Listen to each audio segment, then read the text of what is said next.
Hi hello നമസ്കാരം. വിനീസ് കിച്ചണിലേക്ക് എല്ലാവർക്കും സ്വാഗതം.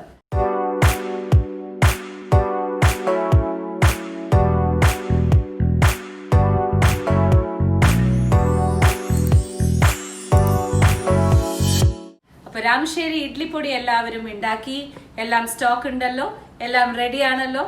ഇനി വരാൻ പോകുന്നത് രാമശ്ശേരി ഇഡ്ലിയാണ്.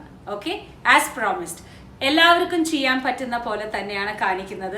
ചട്ടിയിൽ അവർ ചെയ്യുന്ന പോലെ ആ ഒരു കയറ് കെട്ടി പിന്നെ നിങ്ങളുടെ അടുത്തൊക്കെ പറഞ്ഞ വെളിയിലിരിക്കുന്ന കുട്ടികൾക്ക് ഇതൊന്നും പ്രാക്ടിക്കലായിട്ട് പറ്റില്ല.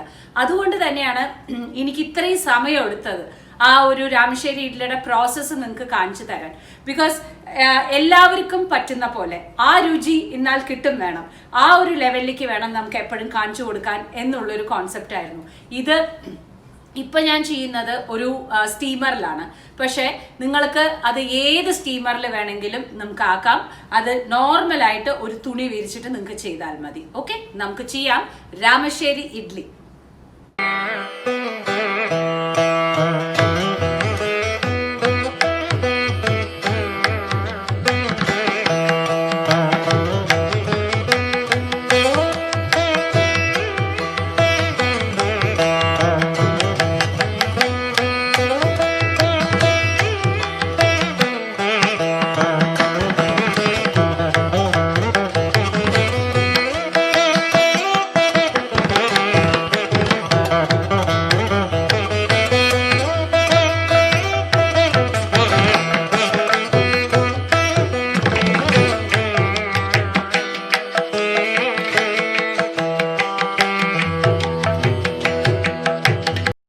അപ്പം നമുക്ക് രാമശ്ശേരി ഇഡ്ഡലി ഉണ്ടാക്കാൻ തുടങ്ങാം. ഒരു കപ്പിനാണ് ഞാൻ കാണിച്ചു തരുന്നത്. അത് തന്നെ ധാരാളം മതിയാവും. ഒരുപാട് ഇഡ്ഡലി നിങ്ങൾക്ക് കിട്ടുള്ളൂ. ഇതിന് തലേദിവസം രാത്രി തന്നെ കുതിർത്തിടണം. ഇതിന് ഒരു കപ്പ് പച്ചരിയാണ് ഞാൻ എടുക്കുന്നത്. ഒരു കപ്പ് നല്ല പച്ചരി എടുക്കുക. തലേദിവസം രാത്രി കുതിർന്ന് കിടക്കണം എന്നാണ് ഇതിൻ്റെ ഒരു കണക്ക്. അപ്പോൾ നല്ല പച്ചരി ഒരു കപ്പ് ഞാൻ എടുത്തിട്ടുണ്ട്. 280 ml ആണ് എനിക്ക് ഒരു കപ്പ് എന്ന് പറയുന്നത്. ഇനി വേണ്ടത് ഒരു കപ്പ് പുഴുങ്ങലരി. ഓക്കെ, ബോയിൽഡ് റൈസ് എന്ന് പറയുന്ന സംഭവം ആണ് ഞാൻ യൂസ് ചെയ്യുന്നത്. ഇവിടെ ഇഡ്ഡലി അരിയല്ല ഉപയോഗിക്കുന്നത്. പച്ചരിയും പുഴുങ്ങലരിയും കൂടിയിട്ട് അരച്ച് വരുമ്പോഴാണ് രാമശ്ശേരി ഇഡ്ഡലി കറക്റ്റ് ആവുക.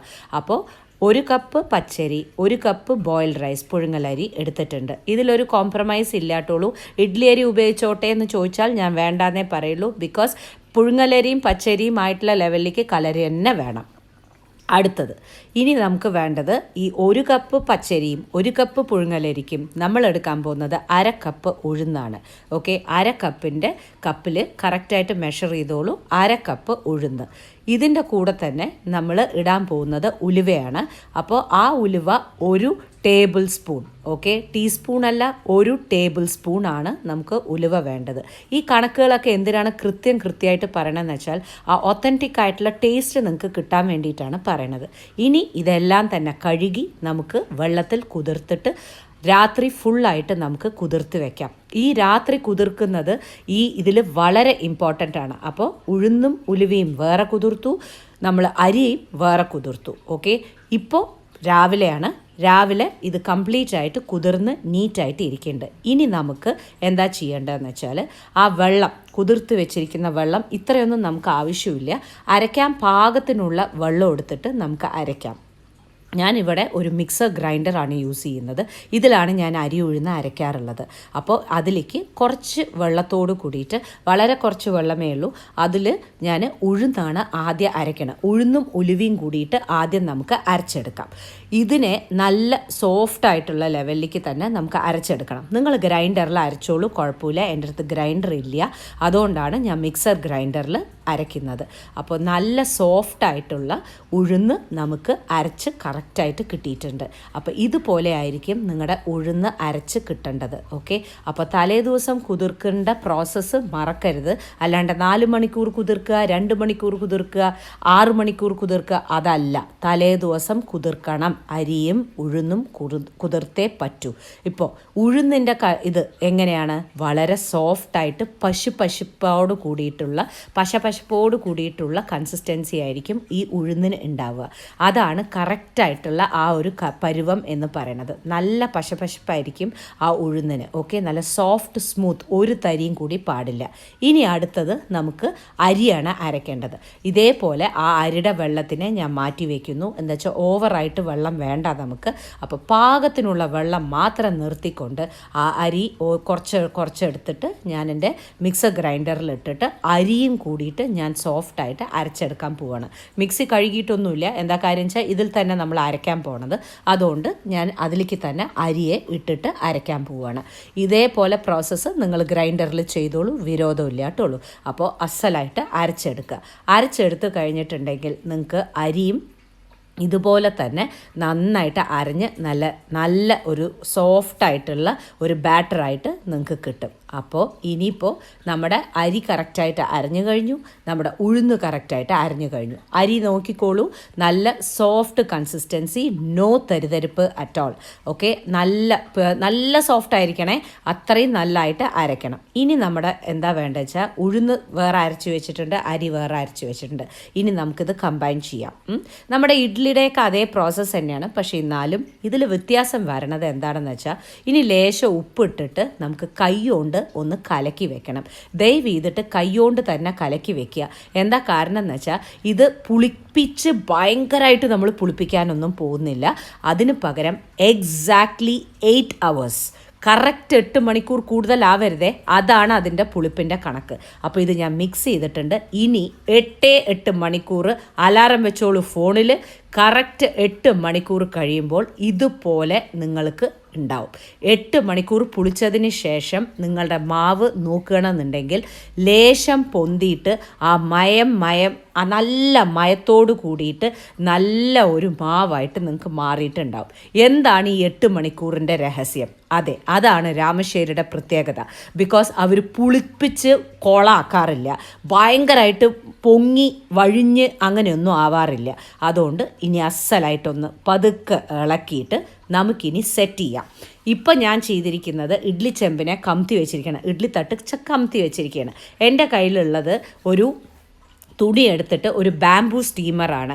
ഇതിൽ ഞാൻ ഡംപ്ലിങ്സ് കുഴക്കട്ടയൊക്കെ വെക്കാറുള്ളത്. നിങ്ങൾക്ക് ഏത് സ്റ്റീമർ വേണമെങ്കിലും എടുക്കാട്ടുള്ളൂ. ഇല്ല നിങ്ങൾക്ക് ഇതുപോലെ വല്ലതും ഉണ്ടെന്നുണ്ടെന്നുണ്ടെങ്കിൽ അതും എടുത്തിട്ട് തുണി അതിലേക്ക് വെച്ചിട്ട് നമുക്ക് അസലായിട്ട് അതിലൊഴിച്ചിട്ടും നമുക്ക് ഇഡ്ഡലി ഇതേപോലെ പാർന്നെടുക്കാം. കുഴപ്പമില്ല. നന്നായിട്ട് ഒന്ന് തുണിയെ വെള്ളത്തിൽ ആദ്യം നനയ്ക്കുക. ഞാനൊന്ന് നനയ്ക്കട്ടെ.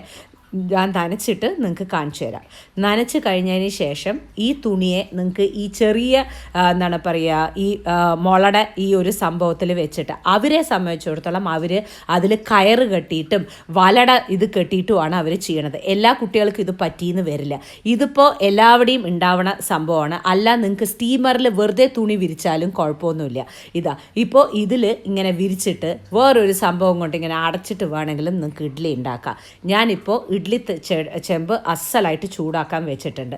ഇതിലേക്ക് ഞാൻ ബാംബൂവിൻ്റെ സ്റ്റീമർ, ഇത് ഞാൻ ആമസോണിൽ നിന്ന് വാങ്ങിയതാണ്. അടിപൊളി സംഭവമാണ്.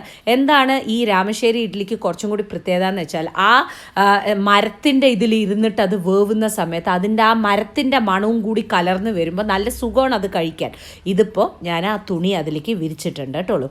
ഇനി വിരിച്ച തുണിയിലേക്ക് നമ്മൾ ആ എടുത്ത് വെച്ചിട്ടുള്ള മാവിനെ 1.5 കൈയിലോളം പാവുക. അതിലേക്ക് അസലായിട്ട് പാർന്നിട്ട് നന്നായിട്ട് ഒരു ഒന്ന് ചുറ്റി കൊടുക്കുക. ഞാനിപ്പോൾ ഒരു കയ്യിൽ ഒഴിച്ചിട്ടുണ്ട്. ഒരു 1.5 കയ്യിൽ ധാരാളം മതി, കൂടുതൽ വേണ്ട. ഇല്ല ഒരുപാട് വലിയ ഇഡ്ഡലി ഉണ്ടാക്കണം എന്നുണ്ടെങ്കിൽ ഉണ്ടാക്കിക്കോളൂ, കുഴപ്പമില്ല. ഞാനൊരു 1.5 കയ്യിൽ പാർന്ന് ലേശം ഒന്ന് പരത്തി കൊടുത്തിട്ടുണ്ട്. ഇനി ബാംബൂ സ്ക്യൂവറിനെ ഇത് കംപ്ലീറ്റ് ആയിട്ട് ബാംബൂ സ്റ്റീമറിനെ അടച്ചു വയ്ക്കുക. സ്ലോ ഫ്ലെയിമിൽ ഒരു 15-20 മിനിറ്റ് കഴിഞ്ഞാൽ തുറന്ന് നോക്കുമ്പോൾ നിങ്ങളുടെ രാമശ്ശേരി ഇഡ്ഡലി വളരെ ഭംഗിയായിട്ട് റെഡി ആയിട്ടുണ്ടാവും. ഈ 8 മണിക്കൂർ പുളിക്കാൻ വെച്ചിരിക്കുന്ന റീസൺ കാരണം കൊണ്ട് ഇഡ്ഡലി ഒരുപാട് പുളിച്ചിട്ടും ഉണ്ടാവില്ല, എന്നാൽ അതിന് പാകതയോട് കൂടി തട്ടിയിട്ടുള്ള ആ ഒരു മൈൽഡ് ഫ്ലേവർ തട്ടിയിട്ടുണ്ടാവും. പിന്നെ ഉഴുന്നിൻ്റെ അളവ് വളരെ കമ്മിയാണ്. അപ്പോൾ അതിനെ തിരിച്ചിടുന്നു. എന്നതിന് ശേഷം നമ്മൾ അതിലേക്ക് വെള്ളം തെളിച്ച് കൊടുക്കുന്നു.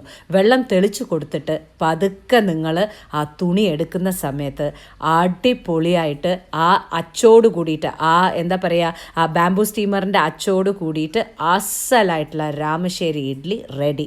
ഇതപ്പോൾ ഞാൻ രണ്ടാമത്തത് പാരാൻ പോവുകയാണ്. വീണ്ടും ഞാൻ ബാംബൂ സ്റ്റീമർ വെച്ചിട്ടുണ്ട്.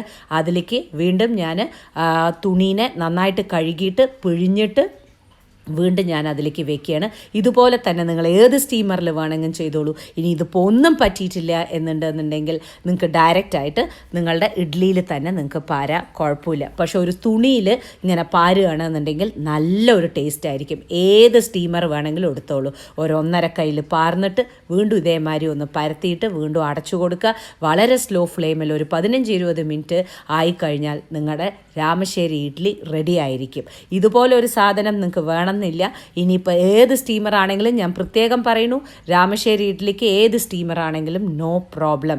തുണിയിൽ ആസ് ലോങ് ആസ് അത് തുണിയാണെന്നുണ്ടെങ്കിൽ, തുണിയിൽ പാരുകയാണെന്നുണ്ടെങ്കിൽ നല്ല ഭംഗിയായിട്ടുള്ള ലെവലിലേക്ക് നിങ്ങൾക്ക് രാമശ്ശേരി ഇഡ്ഡലി ഉണ്ടാക്കിയെടുക്കാൻ പറ്റും. ഇതുപോലെയാണ് ഞാൻ ഓരോ ഇഡ്ഡലിയും പാർന്നിട്ട് ഉണ്ടാക്കിയെടുത്തത്. എനിക്ക് ഡബിൾ ഡക്കറായിട്ടുള്ള സ്റ്റീമർ ഒന്നും ഇല്ല. ഓരോന്നോരോന്നായിട്ടേ എനിക്ക് ഉണ്ടാക്കിയെടുക്കാൻ പറ്റിയുള്ളൂ. എന്നാലും ടൈം എടുത്തിട്ടാണെങ്കിലും ഞാൻ ഉണ്ടാക്കിയെടുത്തിട്ടുണ്ട്. ഇതാ നമ്മുടെ രാമശ്ശേരി ഇഡ്ഡലി റെഡി ആയിരിക്കുകയാണ്. എന്താ സൂപ്പർ അറിയോ കഴിക്കാൻ എൻ്റെ മക്കളെ. ഇതൊരു ഒത്തൻറ്റിക് ടേസ്റ്റ് തന്നെയാണ്. ഇതിൽ കോംപ്രമൈസ് ഇല്ല. നമ്മൾ ഉണ്ടാക്കി വെച്ച രാമശ്ശേരി ഇഡ്ഡലി പൊടി തന്നെ നമ്മൾ സെർവ് ചെയ്യാൻ പോവാണ്. നമ്മൾക്ക് വേറെ ഒരു കോമ്പിനേഷനും ഞാൻ സജസ്റ്റ് ചെയ്യില്ല. ബിക്കോസ് ഇതാണ് വേൾഡ് ഫേമസ് ആയിട്ടുള്ള കോമ്പിനേഷൻ. രാമശ്ശേരി ഇഡ്ഡലിക്ക് രാമശ്ശേരി ഇഡ്ഡലി പൊടി തന്നെ. അതിന് നമ്മൾക്ക് നല്ലെണ്ണ ഒഴിക്കാം, ഇല്ലെങ്കിൽ വെളിച്ചെണ്ണ ഒഴിക്കാം. ഏതാണ് ചോയ്സ്, നിങ്ങളുടെ ചോയ്സ് നിങ്ങൾക്ക് എടുക്കാം. ഇതാ ഭംഗിയായിട്ട് രാമശ്ശേരി ഇഡ്ഡലി റെഡി ആയിരിക്കുകയാണ് വിത്ത് നമ്മുടെ രാമശ്ശേരി പൊടി. ഈ ഒരു ടേസ്റ്റ് കഴിച്ചവർ ഒരു കാലത്തും ഈ ഒരു ടേസ്റ്റ് മറക്കല്ല. അത് നമുക്ക് വീട്ടിൽ തന്നെ നമുക്ക് ഉണ്ടാക്കാൻ പറ്റുമെന്നുണ്ടെന്നുണ്ടെങ്കിൽ എന്തുകൊണ്ട് നമുക്ക് ചെയ്തുകൂടാ? ഇതാണ് രാമശ്ശേരി ഇഡ്ഡലിയുടെ കറക്റ്റ് പ്രോസസ്സ് എന്ന് പറയുന്നത്. അതുകൊണ്ട് ഇതുപോലെ തന്നെ നിങ്ങൾ ചെയ്ത് നോക്കണം.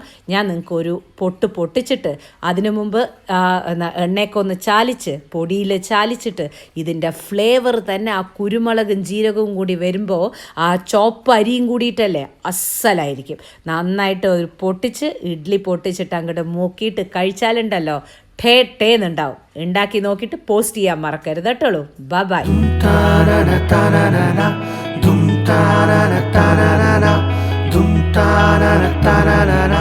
Winnie's Kitchen.